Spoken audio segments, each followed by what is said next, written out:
Hi நம்பையிலே, இப்போ நம்ம வந்து கெந்திங்கில் இருக்கோம். இன்றைக்கி வந்து ஒரு சூப்பரான சமையல் வந்து நம்ம செய்ய போகிறோம்.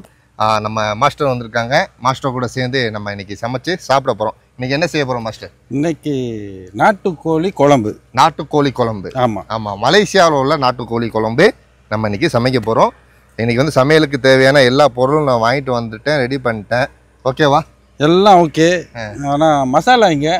ஐயோ, ஆஹா, மசாலா மறந்துட்டேனே. சரி, அதை எடுத்துகிட்டு வாங்க.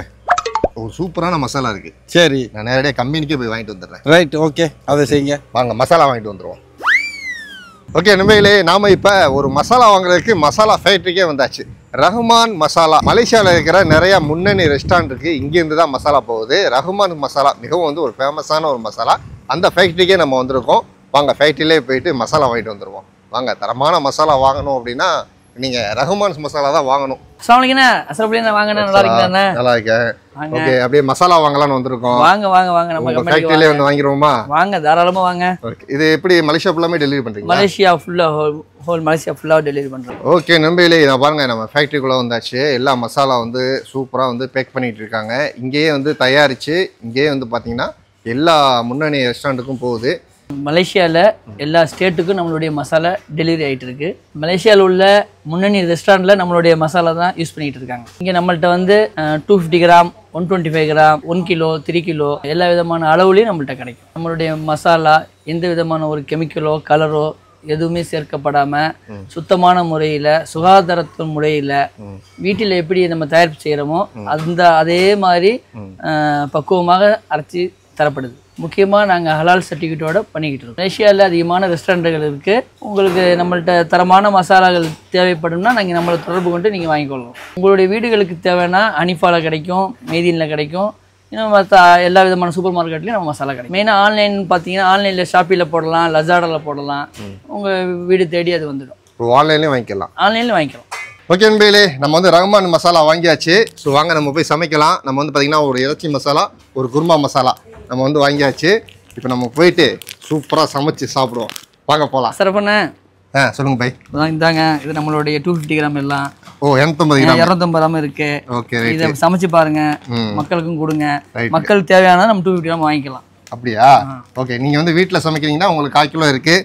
ரெஸ்டாரண்ட்டுக்கு வேணும்னா 2 kilo, 3 kilo, 5 kilo, 1 kilo, 5 kilo packing பண்ணி கொடுப்போம். 5 கிலோ பேக்கிங் உங்களுக்கு தகுந்த மாதிரி நீங்கள் வாங்கிக்கலாம். ஒரு பை கொடுங்களேன். ஓகேண்ணே. வாங்க, எல்லா மசாலாவும் சாம்பில் வாங்கியாச்சு. ஓகேண்ணே, ரொம்ப நன்றி. ஓகேண்ணே, இது நீங்களும் யூஸ் பண்ணி பாருங்க, எல்லா மக்களும் யூஸ் பண்ணி பார்க்க சொல்லுங்க. ஆமாம், ரஹ்மான் மசாலா எல்லாரும் வாங்கி சமைச்சு பாருங்க, டேஸ்ட் எப்படின்னு சொல்லுங்க.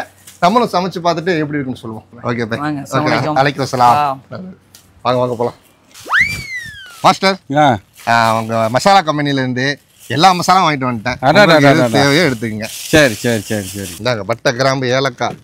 ஆஹா ஆஹா, எல்லாமே கரெக்டாக இருக்கு. என்னங்க, நம்ம கோழிக்கறி தான் வைக்க போகிறோம், அதுக்கு மீன் கறியெல்லாம் வாங்கிட்டு வந்திருக்கிறீங்க. ஓகே, ஒரு அடுத்த மீன் கறி சமைப்பா. சரி, நல்லது. இன்னைக்கு வந்து நாட்டுக்கோழி குழம்பு. ஓகே, சரியா? அதுக்கு தேவையான பொருள்கள்லாம் இங்கே இருக்குது. ஓகே, இப்போ அளவோடு நான் சொல்கிறேன், நான் கவனமாக கேட்டுக்கிறேங்க. ஓகே. இதில் ஒரு கோழி, முழு கோழி, 1.5 கிலோ. 1.5 கிலோ கோழி. சரியா? இது உரிச்சோம்னா 1 கிலோ வரும். ஆமாம், உரிச்சு நம்ம அவிச்சு தனியாக வச்சுருக்கோம். ஏன்னா இது கொஞ்சம் நாட்டுக்கோழி கொஞ்சம் லேட்டாக வேகும், அதனால நம்ம அவிச்சு எடுத்து வச்சுக்கிறோம். சரி, அதோட தண்ணியோடு சேர்த்து. ஓகே. அடுத்து பார்த்தீங்கன்னா ஒரு 3 வெங்காயம். 3 வெங்காயம், பல்லாரி வெங்காயம். இது வந்துட்டு சின்ன வெங்காயம், உள்ளின்னு சொல்லுவோம்ல, அது அரைச்சி அதில் ஒரு 10 அரைச்சி வச்சுருக்குறோம். 2 தக்காளி, இஞ்சி பூண்டு. சரியா? மிளகா. இது நம்ம ரஹ்மான் மசாலாவோட பட்டை, கிராம்பு இப்போ சொன்னார்ல, அந்த ஐட்டம் எல்லாம் இதில் இருக்குது. சரி. அப்புறம் தேவையான அளவு தயிர், தேவையான அளவு உப்பு. இதுதான் இதோட பொருள், மூலப்பொருள்கள் இதுதான். அப்புறம் மசாலாவை போட்டு நம்ம சமைக்கிறோம். சரியா? வாங்க. ஆயில் வந்து தேவையான அளவு. ஆயில் தேவையான அளவு தான். ஓகே, ஃபர்ஸ்ட்டு அடுப்பை பற்ற வச்சுக்கலாம். ஓகே, அடுப்பை பற்ற வச்சாச்சு. இது வந்து 1 கிலோங்கிறது ஒரு குடும்பத்துக்கு சரியாக இருக்கும். 6-7 பேர் சாப்பிட்லாம், தாராளமாக சாப்பிட்லாம். இதுக்கு வந்துட்டு நெய்ச்சோறு எடுத்து வச்சு சாப்பிட்லாம், இல்லைன்னா சாதா வெள்ளை சோறுலையே இதை வந்துட்டு பரிமாறலாம். ரொம்ப அருமையாக இருக்கும். Okay okay. ஆயில் ஊற்றியாச்சு. எவ்வளவு ஆயில் ஊற்றுனியா அப்படின்னு கேட்பீங்க. மேஜ கரண்டியில் ஒரு 6 கரண்டி இல்லை 7 கரண்டி போதும். ஏன்னா இந்த நாட்டுக்கோழியில் கொழுப்பு இருக்காது. அப்போ நம்ம ஆயில் கொஞ்சம் அதிகமாக சேர்த்து தான் இதை செஞ்சால் நல்லா டேஸ்ட்டாக இருக்கும். நல்லா டேஸ்ட்டாக இருக்கும். எண்ணெய் சூடாயிருச்சு. இப்போ பட்டை போடுவோம். சரியா? பட்டை போட்டோம். அடுத்து அந்த இலை, பிரிஞ்சி இலை, இதையும் போடுவோம். இந்த மசாலா பொருள்களையும் போடுவோம். அந்த பட்டை, கிராம், ஏலக்காய் இது எல்லாத்தையும் போட்டு பெருஞ்சீரகம், ஓமம், கொஞ்சம் மிளகு, இது மூணையும் இடித்து இதில் வச்சுருக்கிறேன். பெருஞ்சீரகம், ஓமம், மிளகு. ரொம்ப இல்லை, எல்லாம் ஒரு அரை கரண்டி. சரி, பாருங்கள் அழகாக புரிஞ்சிருச்சு. வாசனை கம்மன்னு வருது. இந்த பதத்தில் வெங்காயத்தை தட்டிடுவோம்.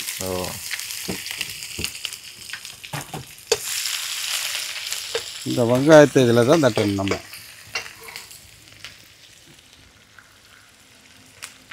அடுத்து கருவேப்பிலை. அடுப்பு சின்னதாக இருந்தாலும் நல்லா வேலை செய்யுத. ஆமாம், காரம் சிறுத்தாலும் கடுகு சிறுத்தாலும் காரம் போகாதுன்னு சொல்லுவாங்கல்ல. ஆமாம். அடுத்து பழுத்த மிளகா 2, பச்சை மிளகா 2.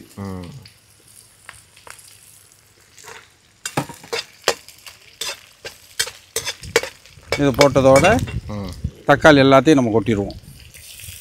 சொன்னேன் இல்லையா, 2 தக்காளி, பெரிய தக்காளி 2 தக்காளி, சின்னதாக இருந்துச்சுன்னா 3 தக்காளி எடுத்துக்கிறங்க.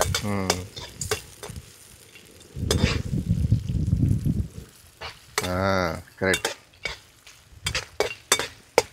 காற்று அதிகமாக இருக்குது.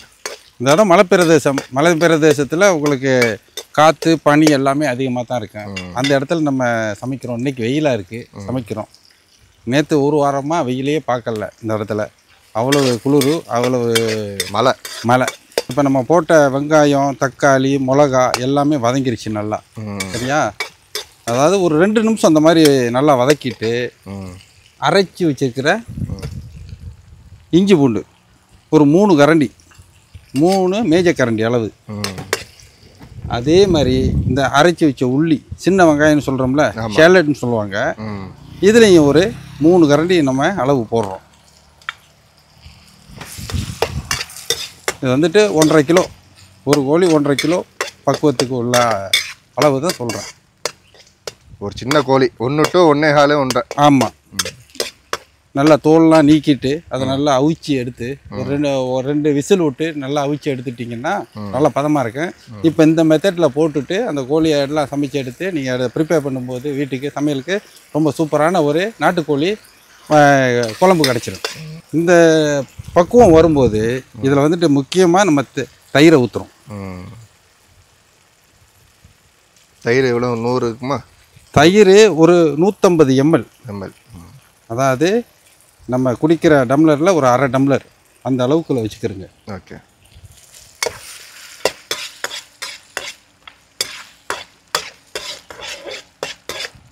தேவையான அளவு உப்பு. நான் இதுக்கு வந்துட்டு 1 கரண்டி உப்பு போடுறேன். சரி, 1 கரண்டி உப்பு. சரியா?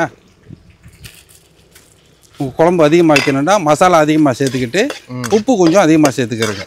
ஓகே. இதெல்லாம் நல்லா எண்ணெய் திரிஞ்சு வரணும். சரி. அப்போது நம்ம மசாலா, கோழிக்கறி இறைச்சி மசாலாவை இதில் சேர்க்க போகிறோம். சரி. இப்போ ரகுமான் கறி மசாலாவில் நம்ம அதை சேர்க்க போகிறோம். சரியா? பாருங்கள், நல்லா தெரிஞ்சு வருதா? ஆமாம். எண்ணெய் எல்லாம் மேலே வந்துருச்சு. போட்டிருக்க ஐட்டம் எல்லாம் கீழே போயிடுச்சு. இந்த மெஷர்மெண்ட் வர வரைக்கும் நம்ம கொஞ்சம் அடுப்பை ஸ்லோ பண்ணி வீட்டில் நம்ம அதை வதக்கணும். சரி. அப்புறம் தான் இந்த மசாலாவை, இறைச்சிக்கறி மசாலாவை நம்ம சேர்க்குறோம். இதோட அளவு நான் சொல்கிறேன். ஓகே. மேஜக்கரண்டியில் ஒரு 3.5 கரண்டி. சரி. இந்த அளவு வந்துச்சுன்னா அது 3.5 கரண்டி to 4 கரண்டி வரும். சரி. இதுதான் மேஜக்கரண்டி. ஓகேயா? இந்த மசாலா தான் போட போகிறோம்.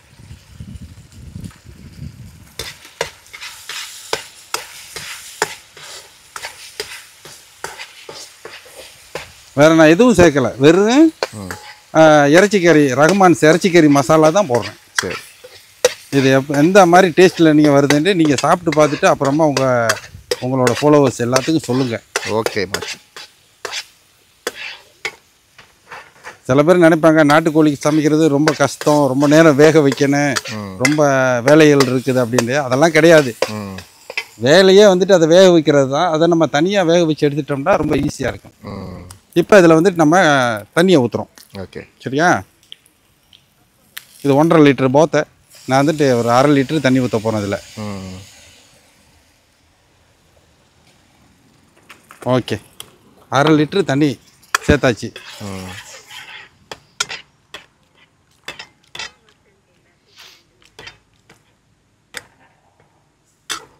இந்த தண்ணி ஊற்றுனதோடு நீங்கள் பாருங்கள், அந்த இது குழம்பு கொதிக்கிற நிலைக்கு வரணும். கொதிக்கிற நிலைக்கு வந்ததோட இந்த அவிச்சு வச்ச கோழி அதில் போட்டு இன்னும் ஒரு 2 இல்லை 3 நிமிஷம் கொதிக்க விட்டால் போதும், உங்களுக்கு சூப்பரான நாட்டுக்கோழி கறி ரெடி. இப்போ பாருங்கள், நல்லா கொதிக்குது.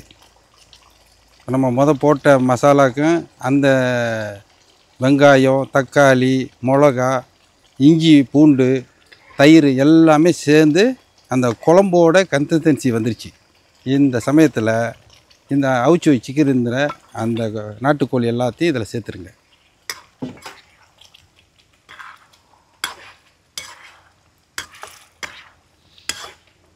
ஓகே, இப்போ நல்லா கிண்டி விட்டுட்டேன். இன்னும் ஒரு 3 நிமிஷம் அதை வெயிட் பண்ணணும். ஏன்னா அந்த மசாலா எல்லாம் அதில் சேர்ந்து அந்த எண்ணெய் தனியாக திருப்பி பிரிஞ்சு வரும். அது வரைக்கும் ஒரு 3 நிமிஷம் வெயிட் பண்ணோம்னா கரெக்டாக வந்துடும். அதுக்கு மேலே எடுத்து சாப்பிட்றது தான் வேலை. மாஸ்டர், ஒரு சந்தேகம். சொல்லுங்கள். இப்போ கோழி வேக வச்ச தண்ணி இருக்கும்ல? ஆமாம். அந்த தண்ணி கூட சேர்க்கலாமா? தாராளமாக சேர்க்கலாம். கோழி வேக வச்ச தண்ணியை சேர்க்கலாம். ஆனால் வந்துட்டு அதிகமாக சேர்க்காதீங்க. அதிகமாக சேர்த்திங்கன்னா என்ன ஆகும்னா அந்த கவுச்சி வாடை, அந்த வெடுக்கு வாடை அது இருக்கும். அப்போ அது ஏன்னா தனியாக இருக்க வேக வைக்கிறனால அந்த வாடை போகணும் அப்படின்னா நீங்கள் மஞ்சத்தூள், உப்பு சேர்த்து வேக வைக்கணும் கோழியை. அப்போ அந்த வாடை இருக்காது. அப்போ அதை ஃபுல் தண்ணியை சேர்த்துக்கலாம். அழகாக சூப்பராக 5 நிமிஷத்தில் வந்து கறி ரெடி ஆயிடுச்சு. மொத்தத்தில் ஒரு 3 நிமிஷம், அப்புறம் ஒரு 2 நிமிஷம், இப்போ ஒரு 5 நிமிஷம், 10 நிமிஷத்தில் நம்ம கோழிக்கறி ரெடி.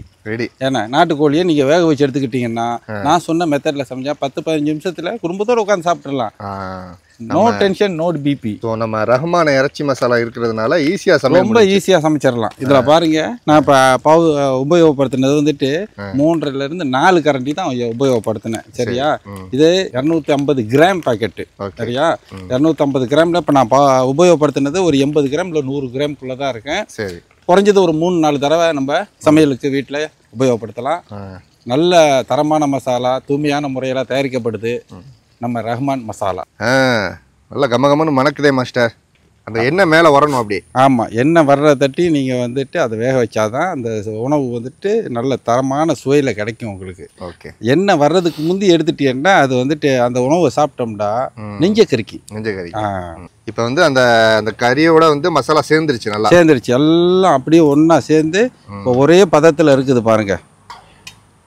இப்போ இதுக்கு நெய் சோறு இல்லை தேங்காய் சோறு இல்லை வெள்ளை சோறு சேர்த்து வச்சு இதை சாப்பிட்டோம்னா ஒரு பிடிக்கலாம். சரியா? ஆஹா ஆஹா, கமகமகமன் மணக்குது மக்களே. ஓகே, நல்லா சூப்பராக வந்து ஒரு சிம்பிளான முறையில் உங்களுக்கு வந்து சொல்லி கொடுத்துருப்பாங்க மாஸ்டர். மாஸ்டர், இப்படிலாம் தெரிஞ்சால் நானே சமைச்சிடுவேனே.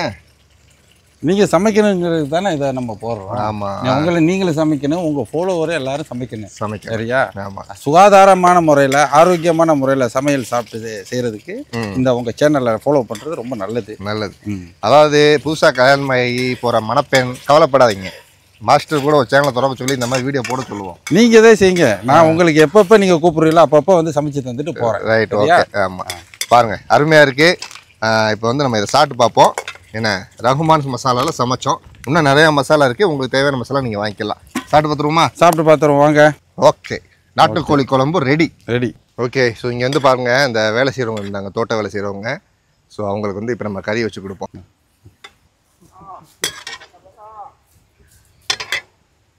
makan. Oke. Makan. Sedap apa? Sedap, banyak sedap. Oh, banyak sedap. Banyak sedap. Banyak sedap, Banyak sedap. Master, இங்கே சமைச்ச வாசனை இங்கே பக்கத்தில் உள்ள எல்லாத்துக்கும் இழுத்துருச்சு. ஆமாம், எல்லாரும் வந்து கேட்குறாங்க. அப்போ நம்ம கொடுக்கறது தானே முறை. சாப்பிடுங்க. ஓகேவா? மக்க சிட்டாவா? தம்பி, நீங்கள் சாப்பிடுங்க. சாப்பிட்டு நாட்டுக்கோழி குழம்பு வெள்ளை சோறுக்கு எப்படி இருக்குன்னு சொல்லுங்கள். நல்ல பீஸாக எடுத்து வைக்கிறேன். எல்லாம் முடிச்சுட்டு கடைசியாக கொத்தமல்லியும் போட்டு உங்களுக்கு பரிமாறணும். இந்தாங்க நண்பர்களே, வாங்க சாப்பிடுவோம். ஃபஸ்ட்டு கோழியை கடிச்சிடுவோம். பிஸ்மில்லா. ஆஹா, மசாலா டேஸ்ட்டு சூப்பராக இருக்குங்க. அருமையாக இருக்குது. வாங்க சோத்தோடு சேர்த்து சாப்பிடுவோமா?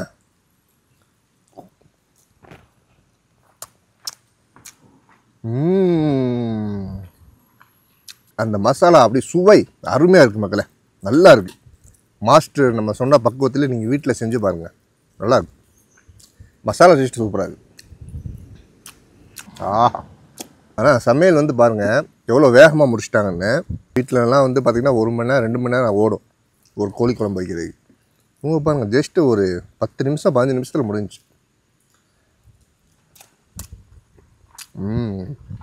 கோழி குழம்பு கடைசியாக வெந்து முடிச்சோன்னா கொத்தமல்லி போட்டாங்க மாஸ்டர். அதை நான் வீடியோவில் காமிக்கல. அது போடணும் சரிங்களா? அப்போ தான் அந்த வாசனை நல்லாயிருக்கும்.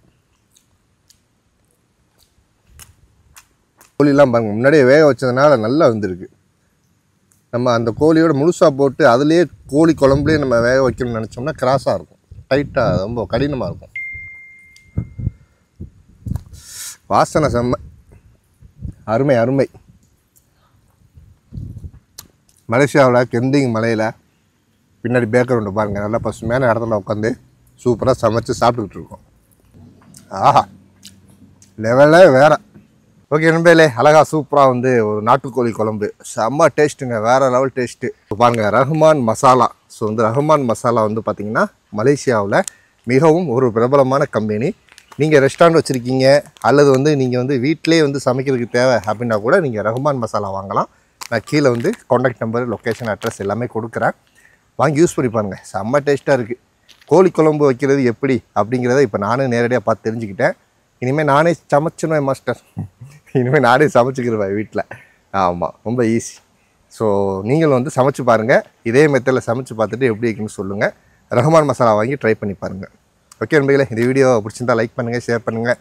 அப்போ நம்ம மாஸ்டர்கிட்ட சொல்லி அடுத்து என்ன சமைக்கலாம் அப்படின்னு சொல்லிட்டு கமெண்ட் பண்ணுங்கள். இதே போல் அடுத்த நல்ல வீடியோவில் சந்திப்போம். Tata, bye by.